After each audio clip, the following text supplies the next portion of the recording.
Viewers, Mars एक ऐसा planet है जिसे आप खुली आंख से भी देख सकते हैं।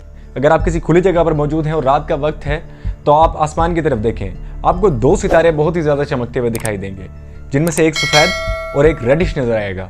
अगर आप इस सुर्ख सियारे को देख सकते हैं तो यही मरीख है। The parachute has deployed and we are seeing as the countdown to Mars continues. Your minds together. One of the reasons why we're such an incredible country.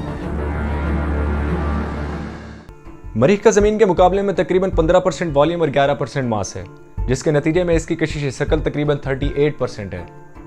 ये सैयारा हमारी जमीन से छोटा है, यानी यूं कहें कि हमारी जमीन से आधा है। और जब कोई सैयारा छोटा होता है तो उसकी कशिश शकल भी कम होती है। और इसकी सतह पर मौजूद पहाड़ लोहे से मिलकर बने हैं और इसके मेंटल में जमीन से भी ज्यादा लोहा है। और यही लोहा ऑक्सीडाइज या जंग आलूद होने की वजह से इस सैयारे को सुर्ख दिखाते हैं। ये बटर स्कॉच की तरह भी दिखाई दे सकता है। मगर मरीख पर इतना लोहा आया कहां से? इसके बारे में साइंसदानों का ख्याल है कि आज से तकरीबन 4.5 बिलियन साल पहले जब एक सैयारा ज़मीन से टकराया था तो इस टकराव के नतीजे में ज़मीन ने अपनी लोहे की मिकदार खो दी थी, जिसके नतीजे में ये लोहा खला में बिखर चुका था और कशिश की वजह से मरीख ने इसको अपनी तरफ खींच लिया था। क्या हम वाकई मार्स पर जा रहे हैं? 2026 से 2036 तक साइंसदानों ने फैसला किया है कि इंसानों को मरीख पर भेजेंगे। मगर मैं आपको ये बात बता दूं कि मार्स पर रिसर्च बहुत पहले से जारी है।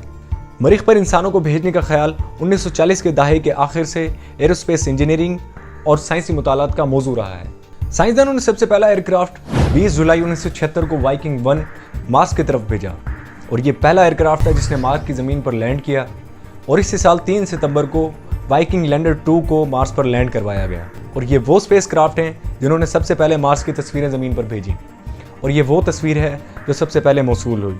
मरीख की आवाज़ सुनना चाहते हैं? आइए चलते हैं और आवाज़ सुनते हैं।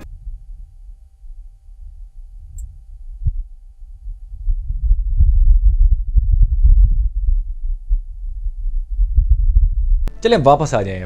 अब ये देखते हैं कि मरीख को रहने के काबिल कैसे बनाया जाएगा। तवील मुद्दती तजावीज़ में सैयारे पर आबादकारों को भेजना और सैयारे की टेराफॉर्मिंग है। और मरीख पर इंसानी मिशन के लिए बहुत सी तजावीज़ आई हैं, जैसे नासा, बोइंग, स्पेसएक्स और यूएई भी इसमें शामिल है।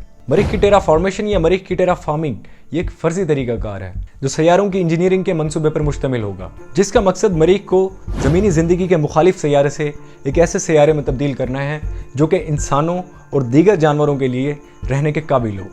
और इस मिशन में मार्स पर मौजूद कार्बन डाइऑक्साइड को बम मार कर या फिर किसी और तरीके से पिघलाकर मार्स के एटमॉस्फेयर में शामिल करना है।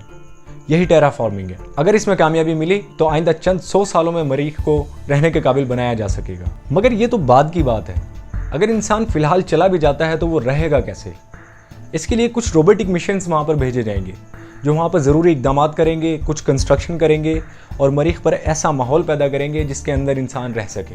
मगर फिर भी मार्स का अपना एटमॉस्फेयर तो है नहीं। सूरज और स्पेस से पड़ने वाली रेडिएशंस डायरेक्ट मार्स की सतह पर पड़ती हैं जो कि नाकाबिले बर्दाश्त हैं। और इनसे बचने के लिए एस्ट्रोनॉट्स को स्पेस सूट बनाए जाएंगे और इग्लू टाइप घर बनाए जाएंगे जो कि मौसमी हालात, एटमॉस्फेरिक प्रेशर और रेडिएशन से इनको बचाएंगे। और इंसान वहाँ पर इस तरह की कॉलोनीज बनाएगा जिसमें ज़मीन जैसा मसनूई माहौल बरकरार रखा जाएगा। चलें, अब इंसान मरीख पर पहुँच भी गया। अब सवाल यह है कि वहाँ पर वो खाएगा क्या? जी, इसके लिए जो प्रोसेस तश्कील दिया जाएगा उसमें एक्वापोनिक्स टेक्निक इस्तेमाल की जाएगी। ये एक ऐसी टेक्निक है जिसमें पौधों और मछलियों को एक साथ रखा जाएगा। इस तरीके में मछलियों के वेस्ट से पौधे फ़ायदा उठाते हैं और पौधे मछलियों का पानी साफ करते हैं। खाने का इंतजाम तो हो गया, अब पीने का क्या होगा? मरीख पर पानी भी मौजूद है मगर माहौल इतना थिन है कि ज़्यादा देर तक सतह पर मौजूद नहीं रह सकता। मरीख के कुतबी इलाकों में सतह के नीचे बर्फ़ के तौर पर पानी पाया जाता है और साइंसदानों का ख्याल है कि गढ़ों और पहाड़ों की दीवारों के नीचे भी पानी मौजूद है। इसी पानी को पिघलाकर इस्तेमाल किया जाएगा। हमारी ज़मीन की तरह मार्स पर भी हवाएं चलती हैं और इन हवाओं की रफ्तार तकरीबन 33 से 66 किलोमीटर फी सेकंड होती है और ये इतनी तेज़ हवाएं होती हैं कि पूरे के पूरे इलाके को भी गायब कर देती हैं। मगर वहाँ तो मौसम ही नहीं है, फिर हवाएं कहाँ से आ गई? भैया ऑक्सीजन मौजूद है वहाँ पे, मगर उसकी मिकदार 0.16% है जो कि ना होने के बराबर। और ऑक्सीजन की इतनी कम मिकदार में बगैर स्पेस सूट के इंसान का जिंदा रहना मुश्किल है।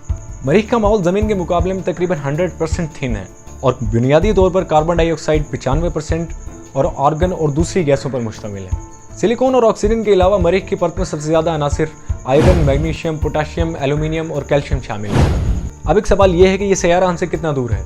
मार्स और हमारी ज़मीन का फासला कभी भी एक जैसा नहीं रहता। हमारी ज़मीन और मरीख की सूरज के गिर्द घूमने की जो स्पीड है वो मुख्तलिफ है। हमारी ज़मीन 30 किलोमीटर पर सेकंड की रफ्तार से सूरज के गिर्द घूमती है और 365 दिनों में अपना एक चक्कर मुकम्मल करती है, जबकि मार्स की जो सूरज के गिर्द घूमने की स्पीड है वो 24.077 किलोमीटर पर सेकंड है, जिसकी वजह से मरीख का एक साल 687 दिन का होता है। और यहाँ पर दिन ज़मीन से कुछ बड़ा होता है, यानी 24 घंटे 39 मिनट 35 कुछ सेकंड, यानी ज़मीन के बराबर।